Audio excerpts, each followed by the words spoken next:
नमस्कार, आप देख रहे हैं 4 टीवी और आपके साथ मैं हूं प्रियंका सिंह। हमारे इस खास बुलेटिन मध्य प्रदेश छत्तीसगढ़ में आप सभी का एक बार फिर से बेहद स्वागत है। बुलेटिन का आगाज करेंगे बड़ी और अहम खबर के साथ।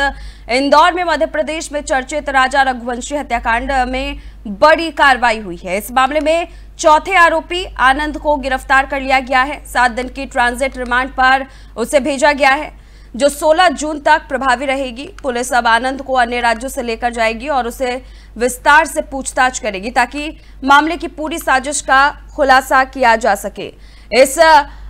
बताया जा रहा है कि इससे पहले 3 अन्य आरोपियों को भी गिरफ्तार किया जा चुका है। जांच एजेंसी इस कांड को लेकर के गहराई से छानबीन कर रही है और अब अपनी जांच को और तेज कर दिया गया है। इस कड़ी में पुलिस ने कई अहम सुराग भी जुटाए हैं। इस मामले में जल्द ही कई बड़े खुलासे होने की उम्मीद जताई जा रही है। राज्य पुलिस और केंद्रीय जांच एजेंसियां मिलकर इस अपराध को सुलझाने में जुटी हुई है।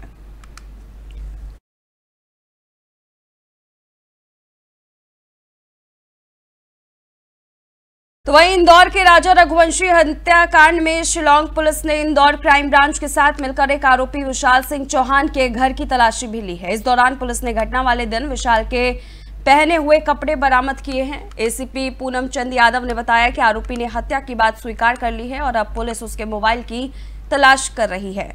पुलिस अब आगे की जांच में जुटी हुई है और आरोपियों के खिलाफ ठोस सबूत इकट्ठा करने की कोशिश जारी है। गौरतलब है कि राजा रघुवंशी हत्याकांड में 4 आरोपी अभी तक गिरफ्तार हुए हैं, जिन्हें पुलिस की तरफ से अब आगे के रिमांड पर भेजा गया है। आरोपी ने जो घटना दिनांक को जो कपड़े पहने हुए थे शिलांग में, वो कपड़े जब्त किए हैं पुलिस ने यहाँ से। उसके अलावा जो बता रहा है और दूसरी जगह पर भी सर्चिंग की जा रही है। नहीं, अभी विशाल के पास ने जो बताया उसके आधार पर हम सर्च कर रहे हैं। अंदर क्या कपड़े। वहीं छत्तीसगढ़ के मुख्यमंत्री विष्णुदेव साय, राज्य विधानसभा अध्यक्ष रमन सिंह, उप मुख्यमंत्री विजय शर्मा और अरुण साव ने शहीद एएसपी आकाश राव गिरिपंजे के ताबूत को सम्मान पूर्वक उठाया। आकाश राव गिरिपंजे बीते दिन सुकमा के कोटा क्षेत्र में नक्सलियों द्वारा लगाए गए आईडी विस्फोटक में शहीद हो गए थे। उनकी शहादत से पूरे राज्य में शोक की लहर दौड़ गई है। मुख्यमंत्री विष्णुदेव साय ने शहीद की बहादुरी और उनके परिवार के प्रति संवेदनाएं व्यक्त की है। उन्होंने कहा कि राज्य सरकार नक्सलवाद के खिलाफ दृढ़ता से लड़ाई जारी रखेगी और सुरक्षा बलों को हर संभव सहायता प्रदान करेगी। शहीद के सम्मान में पूरे राज्य में 3 दिन का शोक घोषित किया गया है। सुरक्षा बलों की हिम्मत और त्याग को सलाम करते हुए सभी नेताओं ने उनके परिवार को हर संभव मदद देने का भरोसा दिलाया है। शहीद की वीरगति को नमन करते हुए राज्यवासियों ने एकजुटता का संदेश भी दिया।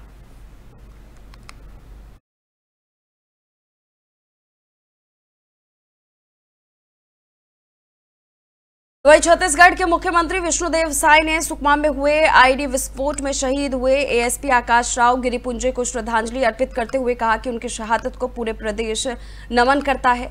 उन्होंने कहा कि आकाश राव ने नक्सलियों के खिलाफ लड़ाई में अपनी बहादुरी और समर्पण से एक नई मिसाल को कायम किया है। मुख्यमंत्री ने यह भी कहा कि आकाश राव का बलिदान व्यर्थ नहीं जाएगा। इससे नक्सलवाद को खात्मे की ओर और भी ज्यादा मजबूती से लिया जाएगा। उन्होंने विश्वास जताया कि नक्सलवाद अपनी अंतिम सांसें ले रहा है और जल्द ही प्रदेश से पूरी तरह समाप्त हो जाएगा।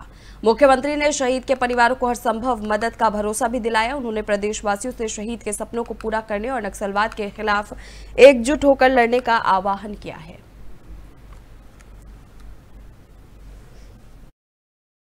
कल सुकमा जिले के कोंटा में एक आईडी ब्लास्ट प्रेशर बम के चपेट में आकर अतिरिक्त पुलिस अधीक्षक श्री आकाश राव गिरपुंजे जी शहीद हो गए।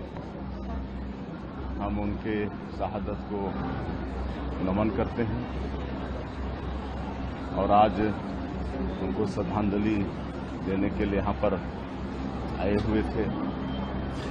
और इस अवसर पर हमारे प्रदेश के पूर्व मुख्यमंत्री, विधानसभा के अध्यक्ष आदरणीय डॉक्टर रमन सिंह जी, हमारे दोनों डिप्टी सीएम गृह मंत्री श्री विजय शर्मा जी, श्री अरुण साव जी, और हमारे सांसद, मंत्रीगण, विधायकगण सभी यहाँ पर श्रद्धांजलि अर्पित किए हैं। और श्री आकाश राव का शहादत बेकार नहीं जाएगा। नक्सलवाद अंतिम सांसें ले रहा है।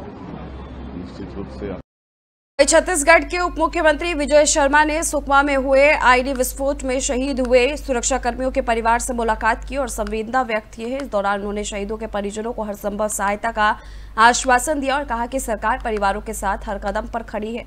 उप मुख्यमंत्री ने सुरक्षा बलों के साहस और बलिदान को सम्मानित करते हुए कहा कि शोक संतप्त परिवारों को मनोवैज्ञानिक सहायता भी प्रदान की जाएगी। इसके अलावा सुरक्षा बलों की तत्परता और सतर्कता बढ़ाने पर जोर दिया गया ताकि ऐसी घटनाओं को रोका जा सके।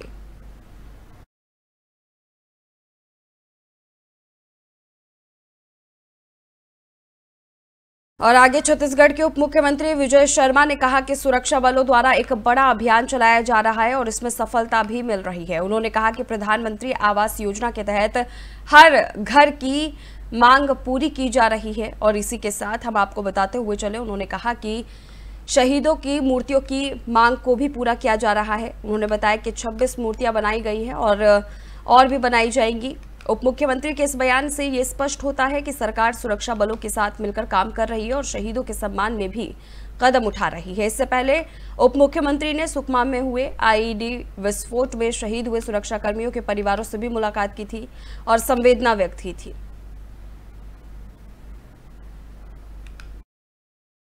मैं नागपुर में था, रास्ते में आते हुए मैंने सोशल मीडिया पर देखा एक बैनर लेकर के कि नक्सलियों की सुनी गई, हमारी नहीं सुनी गई, आदि आदि करके धरना कर रहे हैं। मुझे बड़ा दुख और आश्चर्य हुआ, क्योंकि ऐसे ही शहीद परिवारों के दुखों के कारण और ऐसे ही बस्तर के आम जनता के दुखों के कारण ही बड़ा ही अभियान सशस्त्र बलों के द्वारा किया जा रहा है और उस बड़े अभियान के माध्यम से बड़ी सफलताएं भी मिल रही हैं।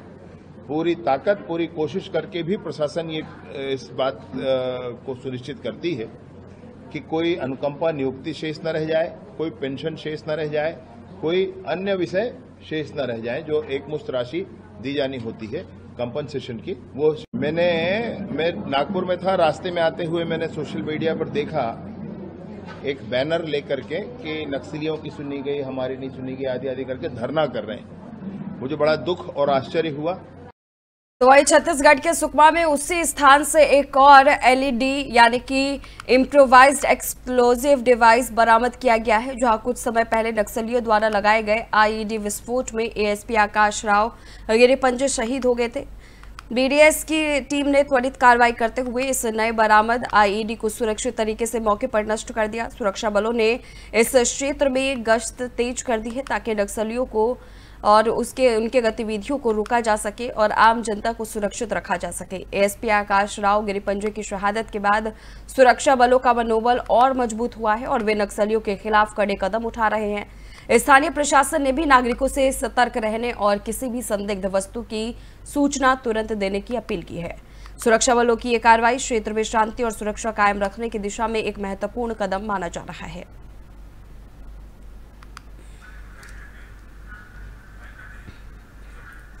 तो वही मध्य प्रदेश के शहडोल में मुख्यमंत्री डॉक्टर मोहन यादव ने भगवान बिरसा मुंडा की पुण्यतिथि पर आयोजित कोल आदिवासी सम्मेलन को संबोधित किया।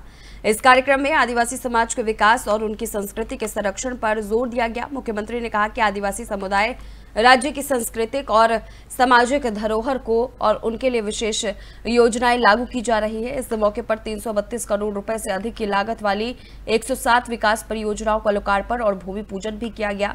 इस परियोजना का उद्देश्य क्षेत्र के सामाजिक आर्थिक विकास को बढ़ावा देना है, जिसमें शिक्षा, स्वास्थ्य, सड़क निर्माण, जल आपूर्ति और बिजली जैसी बुनियादी सुविधाओं का विकास शामिल है। मुख्यमंत्री ने कहा कि ये परियोजनाएं आदिवासी क्षेत्रों में समृद्ध और अवसर लाने की महत्वपूर्ण भूमिका निभाएगी। उन्होंने सभी से आदिवासी समुदाय के अधिकारों और उनकी संस्कृति के संरक्षण में सहयोग करने की अपील की है।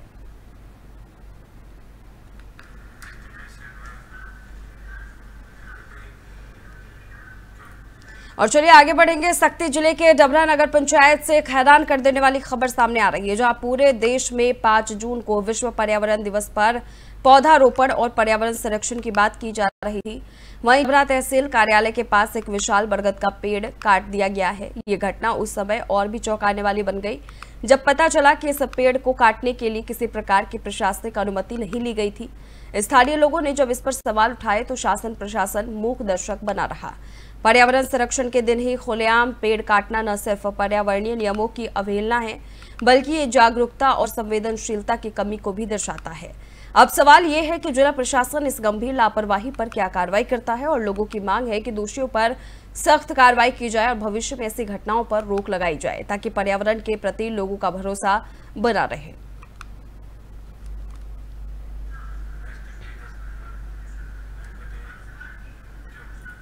तो वही उत्तर प्रदेश और छत्तीसगढ़ के सरहदी क्षेत्र में पुलिस ने अवैध मादक पदार्थों की बड़ी खेप को जब्त कर सफलता हासिल की है।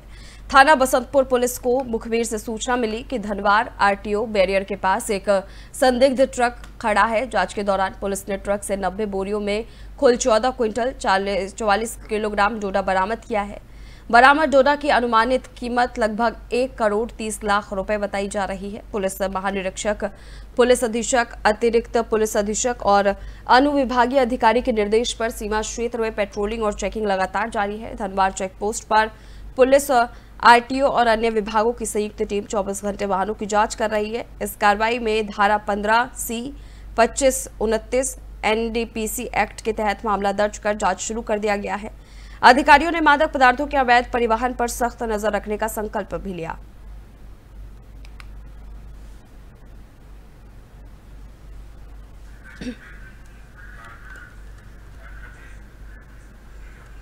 तो वही छत्तीसगढ़ के बलौदा बाजार जिले से एक दिल दहला देने वाला मामला सामने आया है, जिसमें गोरू जैसे पवित्र शब्द को भी शर्मसार कर दिया गया। कसडोल विकासखंड के महकम गांव में रहने वाले शिक्षक राम नारायण साहू पर आरोप है कि उसने गांव के 90 से अधिक परिवारों को शेयर बाजार में निवेश कर रकम दोगुनी करने का झांसा देकर करोड़ों रुपए की ठगी की है।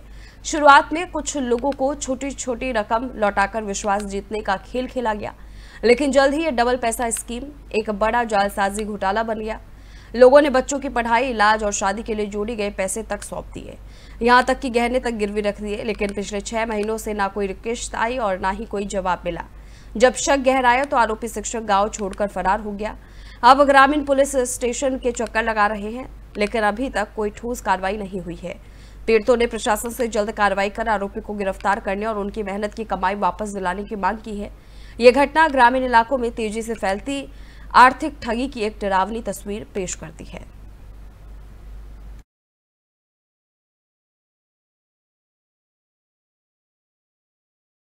तो वही छत्तीसगढ़ के बलौदा बाजार जिले के सोना खान चौक के अंतर्गत ग्राम पंचायत महकम जंगल की तस्वीरें सामने आई है, जहां बड़े पैमाने पर अवैध कच्ची महुआ शराब का निर्माण हो रहा है। मीडिया टीम को सूचना मिलने पर जब मौके पर पहुंचा गया तो देखा गया कि जंगल क्षेत्र में भारी मात्रा में शराब बनाई जा रही है। मीडिया की मौजूदगी को देखते हुए शराब कोची मौके से फरार हो गए। ये मामला कई सवाल खड़े करते हैं। एक और सोना खान पुलिस और आबकारी विभाग अवैध शराब पर पूरी तरह से नियंत्रण का दावा करते हैं, वहीं दूसरी ओर उन्हीं की नाक के नीचे इतने बड़े पैमाने पर यह गैर कानूनी कारोबार फल फूल रहा है। आखिर जिम्मेदार अधिकारी क्या कर रहे हैं? ग्रामीणों और जागरूक नागरिकों ने मांग की है कि प्रशासन इस पर सख्त कार्रवाई करे और जिम्मेदारों को जवाबदेह ठहराया जाए। आखिर इनके पीछे का जिम्मेदार कौन है, इसको लेकर के अभी तक कोई जानकारी स्पष्ट नहीं हो पाई है।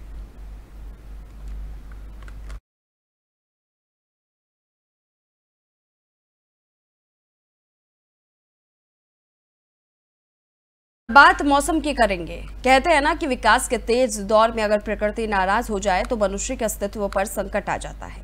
इस बात के लक्षण हमें आज साफ तौर पर देखने को मिल रहे हैं। कभी किसी क्षेत्र में बारिश ना होना और सूखी की स्थिति बन जाना, तो कहीं इतनी अधिक बारिश कि जनजीवन प्रभावित हो जाए।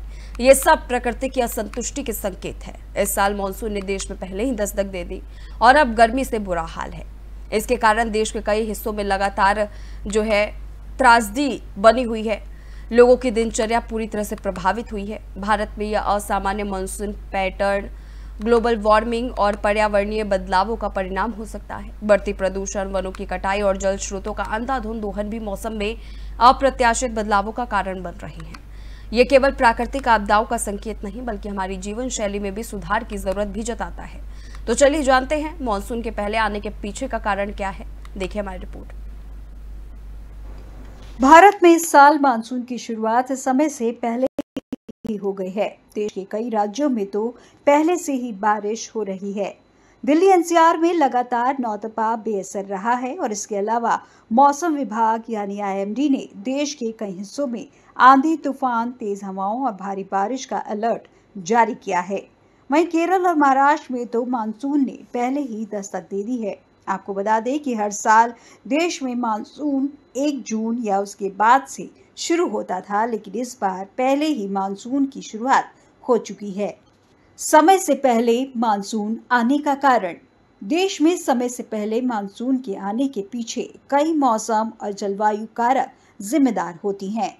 इनमें समुद्री सतह का तापमान एक महत्वपूर्ण भूमिका निभाता है, क्योंकि गर्म समुद्री पानी से वाष्प का उत्सर्जन बढ़ता है, जिससे मानसून सक्रिय होता है। मौसमी हवाओं का व्यवहार भी मानसून की दिशा और गति को प्रभावित करता है। मेडेन-जूलियन ऑसिलेशन (MJO) जैसे कारक जो वायुमंडल में हवा के दबाव में उतार चढ़ाव को बताता है, मानसून की तीव्रता और समय को नियंत्रित करते हैं।